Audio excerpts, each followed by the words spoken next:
President Recep Tayyip Erdogan has been to Russia in order to strengthen ties between Turkey and Russia. Again, the relations between its allies, the United States and Europe, show some increasing strain following that coup in Ankara. Now, the visit to Russia, we're told, is the first since the abortive coup on July 25, when some military officers from Turkey attempted to seize power using fighter jets, helicopters, and tanks in a night of violence that left over 270 people dead. Now, we are at the embassy of Turkey, a country that is at the crossroads following what happened recently. How will this affect its progress? Will it leave that country divided, particularly when Turkey holds that strategic position, sharing borders with 7 countries and spanning over 2 continents? Now, it is one country that has a history of its own with twists and turns. But will they come out stronger and better acceptable to the world and the European Union? This morning, my guest will help me to understand where Turkey is going from what happened to it. She is the ambassador of Turkey, Nesrin Bayasit. Good morning and welcome to New Day. Thank you very much. Hope you're doing great. Thank you. I'm fine. Thank you. On the night of the coup, you were in Ankara. Tell me, what happened? Yes, actually, I was in Ankara. We were at a family gathering with my son, my sisters, and my nephews, because we were preparing to get on our holidays the following morning. And suddenly around 10 o'clock, we received some news, something was going on, 10 p.m. So we put the TV on, and then we saw the soldiers blocking the bridge, Bosphorus Bridge in Istanbul. So I thought that this could be a preparation or an alarm against a terrorist attack. Then news followed more intensely, and it was understood that this was a coup attempt. Then we heard the planes, F-16s flying very low, and helicopters and explosions. So it became more dramatic. And after a while, we heard our Prime Minister's voice calling people to be calm, and this is just a coup attempt. Later on, we heard our president through CNN Turk. They had a FaceTime call, and our president called again for calm, and he said that this coup attempt is not going to succeed. Don't worry, but to defend the democracy, people should go out in the streets. And that's how the Turkish people hit the streets. Turkey is a democracy, and that's how it wants to remain. Of course. Turkey has a parliamentary democracy system. It is not like in Ghana you have the presidential system. We have a division of powers. So executive power belongs to the government and the president, and legislative power belongs to the parliament. That means the people. And then judiciary is separate, run by the independent courts. So it is a parliamentary democracy, and it's a secular country. Isn't that very strong? If there were attempt at coup, would you say that Turkey's democracy is very strong? Well, I think it is. It has been demonstrated by the people of Turkey that this coup was not allowed. It is. You have your evidence, concrete evidence there, and since the coup attempt, every night people were gathering in the streets in Turkey and waiting for the for so-called protecting democracy. Right. So it has, of course, there is no country who has a flawless democracy. There are some shortcomings, definitely, but Turkey has been progressing a long time since the foundation of the Turkish Republic. We have always been an independent country. Turkey is the successor of Ottoman Empire, so we have never been run by another country. So we built our own democracy in line with the Western countries. The reasons for the coup, some have argued, are because of perhaps the push towards an Islamic state. I'm sure you disagree to this. Yes, I disagree with it, because there are I think one should understand the structure of one country before statements like this, which is of course understandable. The ruling party is a conservative party, but they got about 48% of the popular vote. And the rest of the country, you have about 30% of the people who are strictly supports the secular system, and you have people who are more on the nationalist side. So this is a multi-party democracy, and everybody has a right to express their opinion. So the coup was not at all. It was nothing. It has nothing to do with avoiding Turkey going on the more Islamic side. The coup, because after the night of the coup attempt, there are many confessions of the people who were so close to the actually top military advisor of our president and top military advisor of the chief of general staff. They were working for this Gulenist movement.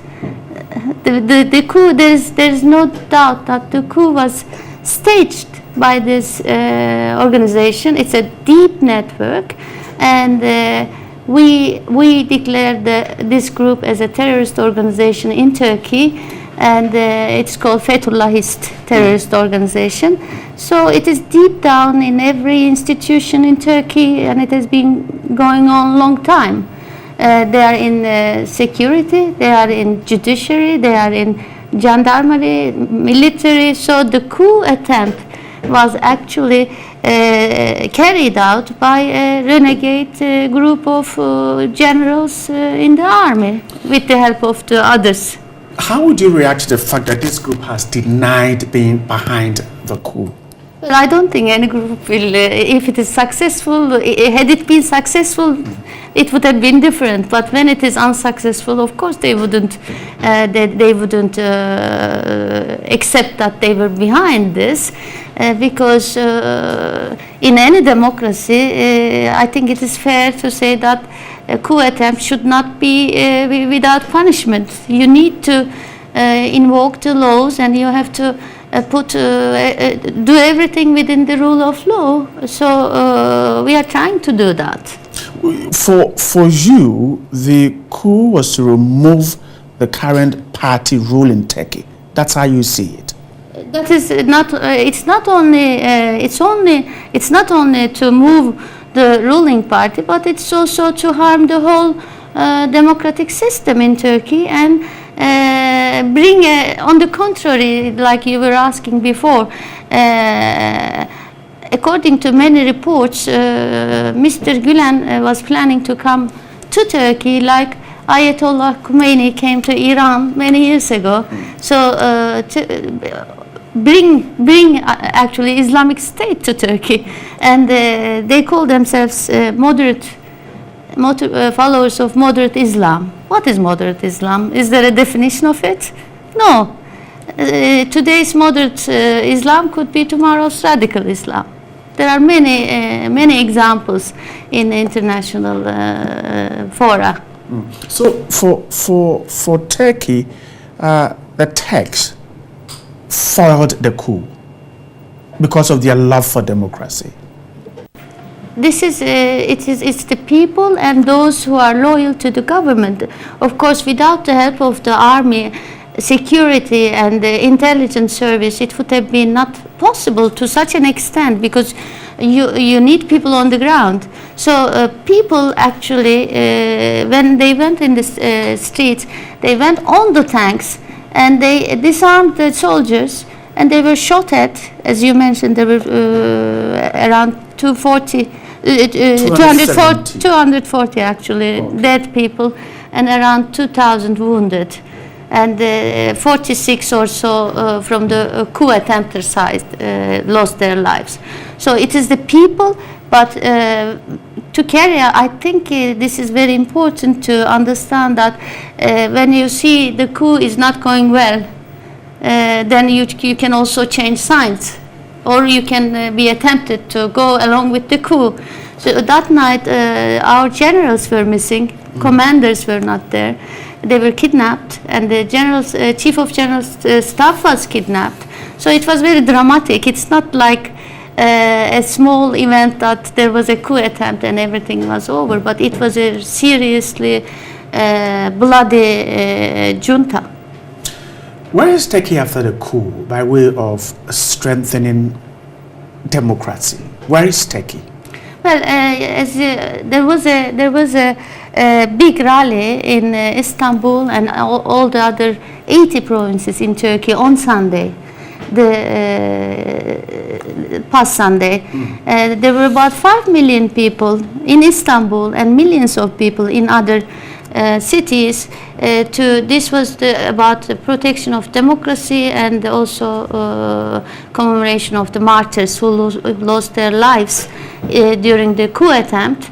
And there you had the opposition parties going on the stage, leaders of the opposition parties going on the stage and giving speeches with the members of the government. The prime minister and the speaker of the parliament was there. Of course, the president was there. So the idea is to show, to demonstrate how Turkish people are so keen on keeping democracy and continuing with the democratic life. Has the coup destroyed the relationship between Turkey and the rest of the world? How has it been affected? I wouldn't say it destroyed our relations with anybody at all, but of course there had been some hard feelings, I should say, maybe. After the coup attempt, there were many of our allies and our neighbors, all different leaders from all around the world. They called our president or the prime minister. They had messages of solidarity. They had messages of condolences. But the reaction from the European Union and especially our Western allies disappointed us, because instead of believing that this was a serious coup attempt and being and standing by our side, they were criticizing all the suspensions or arrests of the people, or it was not quite fair. I think that's how the people and the government of Turkey felt. At this stage, I would like to thank to His Excellency President John Dramani Mahama. He immediately sent a message of solidarity to Turkey, to our president, and we are very grateful for that. There is another thanks I would like to also extend. This is the members of the Ghanaian Parliament. There is this Ghana-Turkey Friendship Association in the Parliament. Last Friday, they also issued a message of solidarity and condolences. So these are very valuable gestures for us. I see. So you were worried that you were not getting that kind of support, but were you expecting, it since over 70,000 people were perhaps removed from office or some picked up for obvious reasons, for human rights? It didn't see right in the eyes of these countries that perhaps criticized Turkey for what it was doing. Criticism is okay. You have to criticize, but the extent of the thing without really understanding real reasons or the haste of it. Just after the coup attempt, the day after, people were talking about suspension of Turkey's accession process to the European Union. You can wait. You can give it a couple of more days and see what's happening. I think this is unfortunate that because we have been allies with European countries, we are an associate member of the European Union. We are a NATO member, so we would have liked to see them more forthcoming instead of. Of course, they have to criticize, and Turkey is party to Convention of European Convention on Human Rights. So we have obligations. That is why when we declared state of emergency, there is a derogation in one of the articles. Like France, after the attack in Paris, France declared state of emergency in November 2015 and extended it 6 months. But this is no news. So if the countries need a state of emergency, the word emergency means that you cannot run everything on the daily basis. You need some actions and you need them quickly. So that's why certain actions were taken. Yes. And that resulted in some strain in relations with other countries. President Erdogan is on a trip that I would prefer to call a healing one. How successful would that be, or has that been? You mean the trip to Russia? Right. Actually, this is also an important step because, as you referred earlier at the opening statement, after the downing of the Russian plane by Turkish pilots, we have had a very strenuous relationship with Russia. But before the coup attempt, we started to have our reconciliation. Russia is one of our most important partners economically, and of course they could be on the other side of the political spectrum, but at the same time, I mean, we do trade. We used to have long border during the Soviet time, and we have a very important relationship with Russia, and Russia is very important for the region, let alone for the world. So it is only good that Turkey has good relations with Russian. I mean, we call them neighbors because we used to have a long border with them. So Russian tourists, number one destination is Turkey, and we have lost our Russian tourists. So we hope that this will be coming back again, and business as usual. So that President Putin allows flights that brings tourists to Turkey again. Actually, one of the reasons why President Erdogan is there. Actually, they have started before the coup attempt. The first Russian plane, when I was in Turkey, came to Turkey, and it was going to continue. But when the attempt happened, of course, many countries waited a couple of days. What's happening before the flights were allowed? So the main purpose of the visit of our president to Russia is, of course, not just to bring the tourists back, but it is another aspect of. Besides, apparently, these two pilots who downed the Russian plane, now they are under arrest, and there are allegations that this could have been at the orders of this Gulenist movement. Right. Before we talk about Turkey-European Union relationship, let's deal with this one. Turkey is asking for the extradition of Gulen back to Turkey. You're asking for too much. Why do you think it is too much? Because Gulen is a Turkish citizen. We are not asking the extradition of an American citizen, which will not happen, as we know. He has been living there since 1999 on a self-imposed exile, so-called. So, and the dossier, the files have been forwarded to the American authorities, and I think they are going to show the due diligence and look thoroughly what will be in best interest of both USA and Turkey.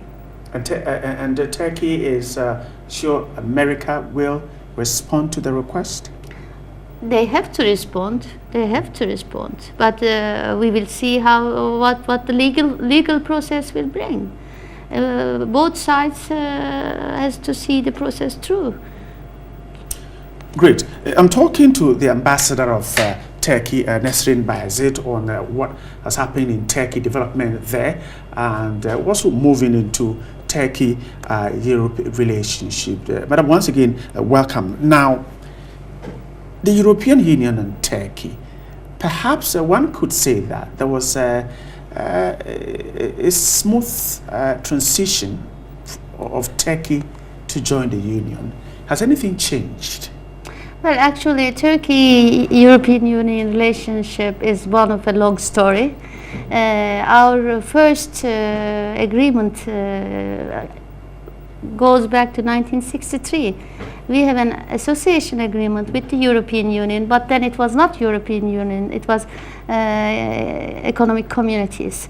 So since then we have been on the process of joining the European Union, and we have this association agreement actually automatically sees Turkey becoming a member of the European Union, but things changed in the course of the history. So our relationship with EU is, from the people's point of view, is a bit heartbreaking, because we feel that Turkey or the Turkish people were not treated equally when it became to a whole process, and it's just after and we have of course an important thing, we have a customs union with the European Union since 1996. So our relations is very very complex. There are many elements, and we have to, and it's Turkey's strategic interest to join the European Union, to become a full member, because we are already an associate member. So we have had these difficulties in the past also. There were times that we couldn't move forward as rapidly as we would have liked, but somehow we find a way to work through. Turkey feels unfairly treated by the European Union. That's true. That's Why? true because of all this. If you look at the arguments, like Turkey being having a 3% land or whatever, but there is, in the European Union, there is no definition of what is European, what is Europe, who is European. Just to give you an example, I mean, Cyprus, where is Cyprus? Is it in Europe? And it's a European Union member. And if you look at the economic situation of our neighbors, some of our neighbors who are in the European Union, are they economically better than Turkey? They're better than them. That's what you want to say. I'm just saying that these are the criteria one has to look into, and culturally, this is one of the most important things, I think, because there are certain political parties who are afraid of this big 79 million people coming in with another culture, another religion. This is the main concern for the European circles. Now, so we talk about some key benchmarks that Turkey will need to satisfy. We talk about corruption, we talk about data protection, we talk about the Europol judicial cooperation, legislation on terrorism and all that, for Turkey to satisfy and before becoming the member of the Union. Are these not perhaps the reasons why Turkey isn't getting into the Union easily? Well, actually, we can argue about that also. If you look at many countries when they joined, they hardly ever fulfilled those criteria you are reciting now. But the important thing is, we know this is in the interest of Turkey to join European Union, and European Union knows that Turkey should be part of Europe, stay part of Europe. But to do that, I mean, halfway house is no good. So Turkish people are really losing their patience. If you wait for 53 years and all the others are jumping the queue, even all the Eastern and Central European countries, look at them. I mean, without achieving proper democracy, they were allowed to the European Union. There are many issues like this. So it's not only those 4 or 5 topics you referred to. There are other complicated reasons, like also xenophobia, racism, all these elements raising in European countries. I'm talking to the Turkish ambassador in Ghana, Nesrin. Her Excellency Nesrin Bahazid there. We've been taking a look at the coup that happened, how Turkey is moving to heal the wounds, and Turkey-European relationship. Now let's come to Turkey-Ghana. This is a country, the two countries have very long-standing relationships in the fields of education, culture, and several other front. Let's start from the beginning. Ghana-Turkey relationship. Has it seen that growth? Has it brought that development to the two countries? How has it impacted on the growth of Ghana and Turkey? I think so. First of all, let me emphasize that in 1964 we had a resident ambassador in Ghana, so we saw the importance of Ghana and doing business here as far as 1964, and we were one of the first countries recognized the Republic of Ghana independence, and we established our diplomatic relations with Ghana in 1958. So, but in 1981 we had to close down the embassy because of austerity measures of the then military government in Turkey, and so we came back to 2010. So it's only 6 years old embassy, and I think if you look at the intensity of the high-level visits, you will notice how we have a intensive relationship. In the last 5 years, we have had 3 presidential visits. Actually, President, His Excellency John Dramani Mahama, paid his first official visit abroad to Turkey in January 2013. So our president was recently here at the end of February, beginning of March, and he was accompanied by 150 business people, and we had a big business forum. And now we will organize another big event here. This will be the first export products of Turkey in Ghana, and this will be held on the 24th, from the 24th to the 27th of August in Movenpick Hotel. So may I take the opportunity to invite all the interested, and entrance is free. Right. Welcome, we'll be there. So for cooperation, then we can talk about a lot. Let's start with education. How has Ghana benefit from Turkey by way of education? Well, actually, there is one school here, 2 schools established by the Turkish private companies, and these schools are paid schools, like fee-paying schools, and these schools are not supported by the Turkish government. And but we are contributing a lot to the education of Ghanaians, because we are offering every year more than 50 scholarships at level of undergraduate and graduate levels, and this is Turkish government scholarships. And in the last five years, over 250 people benefited from these scholarships. We also, our cooperation agency is also supporting training of the trainers. So we bring Ghanaians from different walks of life and then train them so that they can come back and train other people here.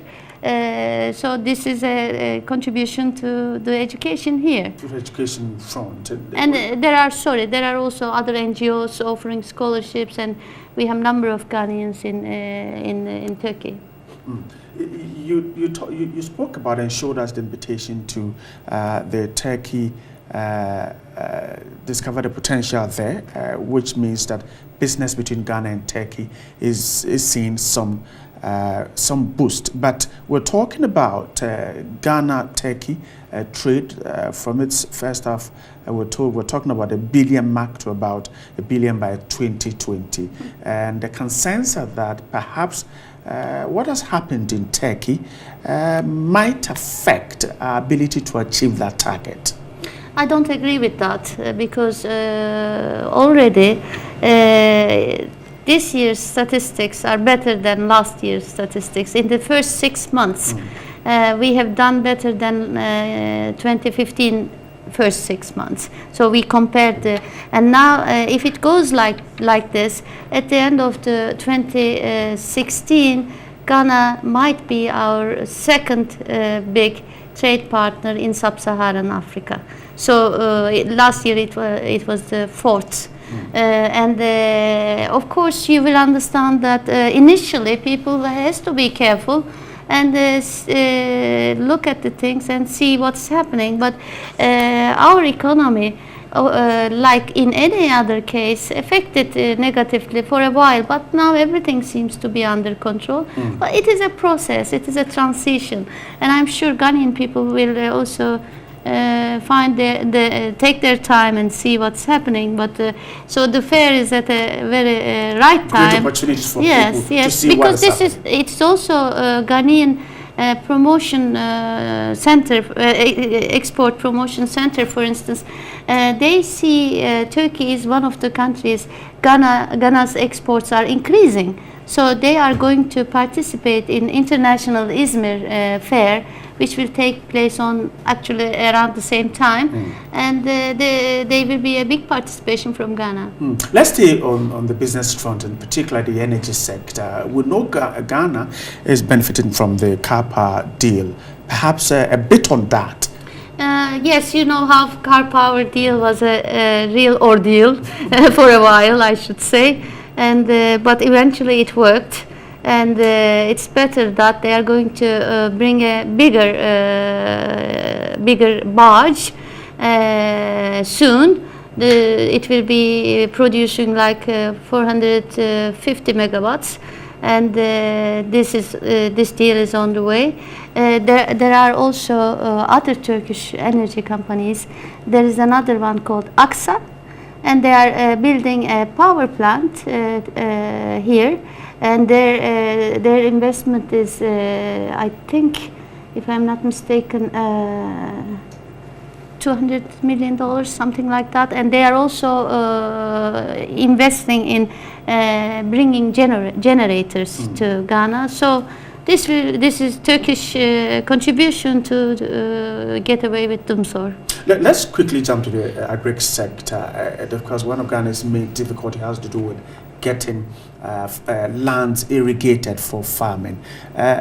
Turkey has such a huge potential in farming. How has it been transferred to Ghana?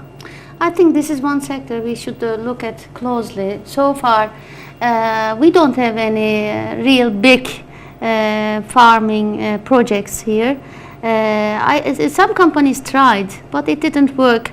But of course, Turkey is, like you said, irrigation and greenhouses and using modern agricultural vehicles. Actually, we are selling some to Ghana also. There are many things we could offer to the benefit of the Ghanaian agricultural sector, and I think it will happen. It will happen. We are working on certain projects, but there is another important project maybe I should mention when you talked about water. We are carrying out a big water treatment project in central and eastern region. That is Akimoda, Vineba, and this is a $165 million project. It is supported by the Turkish Exim Bank, and it will bring potable water to about 3 million people in Ghana. So this is our flagship project supported by the Exim Bank, and the Turkish investments in Ghana is now around $270 million. And this is not, construction is not included in this.